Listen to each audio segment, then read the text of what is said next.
my dad had actually also gotten a phone call from UT, and he was like, "Hey honey, you're gonna receive a phone call." And so I was like, "Oh shoot, I think that's the one I just hung up on." So then I called back and I realized it was the chancellor, and I was like, "The chancellor calling me, whoa." It was so exciting.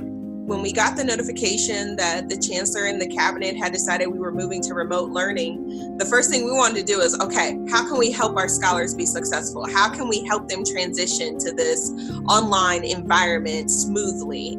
But then as we were kind of brainstorming, one of the questions that we popped up with is, so how do we know if what we're doing is helpful? So how do we know if these are the resources that our scholars really need and desire during this time? And so we said, well, let's ask them.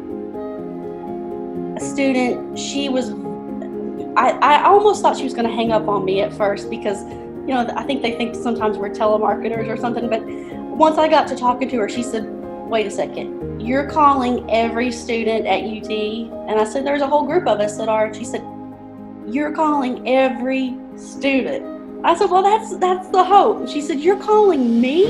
It's like she couldn't believe that out of all of the students on UT campus, she was one of the ones that was getting this phone call, that she wasn't just a number, she was a student, and we were worried about her.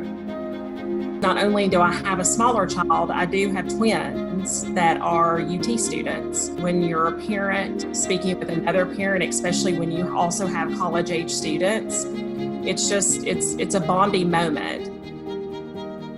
I think one of the biggest values that we have is letting students know that this is a community that students and parents do matter. Don't be afraid to give us feedback, critique us, all of it. Chancellors, whether you're a director, we're all here because of these students. I think that UT is trying their hardest because they know that this is difficult, and so they're trying to make themselves as readily available as possible. I felt very lucky.